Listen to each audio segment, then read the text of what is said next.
Salut à tous. Aujourd'hui, une petite vidéo sur un correcteur anti-cerne que j'ai réalisé. Donc en fait, vous allez dire je me suis pas foulée. J'ai réalisé une recette d'Aromazone. C'est le stick correcteur teinte corail. En fait, j'ai fait quelques essais, mais c'est franchement pas évident d'obtenir et la nuance souhaitée et une certaine couvrance sans utiliser de dioxyde de titane. Donc comme je fais un peu la chasse à ce produit en lequel j'ai pas trop confiance. Pourtant je l'utilisais il y a encore quelques temps dans mes savons, mais bon, donc j'ai découvert un peu la réalité des choses et du coup j'ai vu aussi qu'il y en avait dans tout le maquillage bio que je portais. C'est pas pour faire de la mauvaise pub, mais il y en a partout.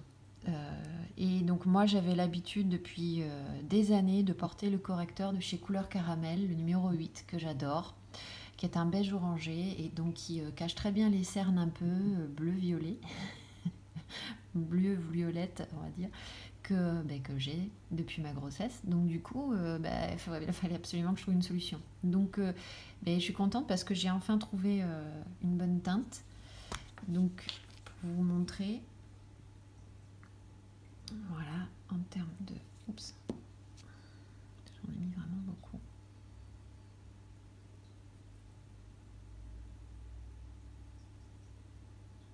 Alors donc c'est sûr, ça dépend de la carnation de chacun, mais pour moi, chercher un orangé, donc c'est très bien. Ça cache très bien du coup mes cernes. Ça s'étale bien, c'est pas gras, pas du tout. Juste ce qu'il faut pour pouvoir l'étaler. Au niveau de la couvrance, je trouve que c'est très bien. Il n'y a pas besoin de plus. Et ça fait pas des paquets, et ça reste pas luisant. Donc quand on met la poudre derrière, ça colle pas dessus. Donc c'est très bien. Cette recette-là, je l'ai réalisée. Alors, j'ai changé un peu la recette. Normalement, on met de la cire abellina. Moi, j'en avais pas, donc j'ai mis de la cire de riz. Donc j'ai mis, j'ai mon anti-sèche à côté. Donc c'est la recette, hein. Je vous la redonne. Donc pour la cire de riz, il vous en faut 1,5 g ou une pelle de 2 ml, mais ça correspond pas toujours, j'ai l'impression.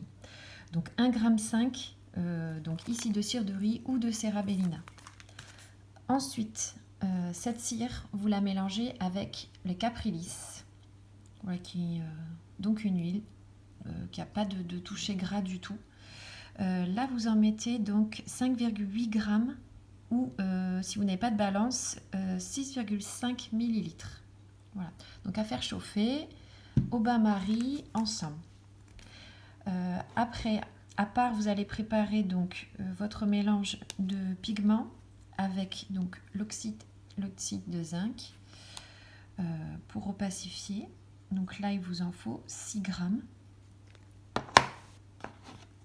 L'ocre jaune, donc c'est ça.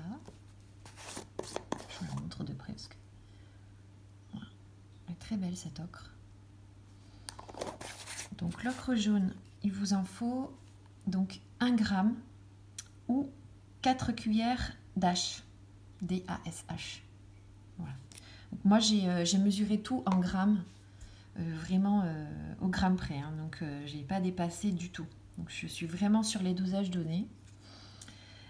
L'ocre rose, là il vous en faut 0,5 g ou 3 cuillères pinch. Donc pareil, cette ocre, elle est magnifique. Je m'en étais jamais trop servie.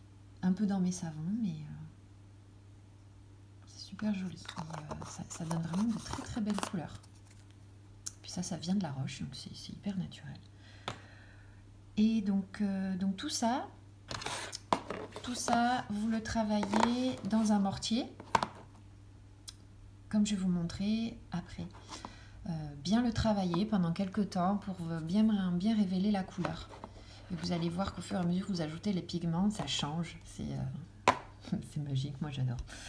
Bref, la fragrance ensuite, il vous en faut donc 6 gouttes. Moi j'ai utilisé la fleur d'oranger puisque je suis une dingue de fleurs d'oranger. c'est comme ça, on se refait pas. Et la vitamine E, donc une goutte. Donc moi j'utilise celle de chez Sentifolia. Le seul truc c'est qu'il n'y a pas de compte-gouttes. C'est pas très pratique. Mais bon, c'est sûr, on n'attend pas 3 heures que ça coule. Mais il est très bien. Voilà, et ça vous le trouvez dans vos magasins bio.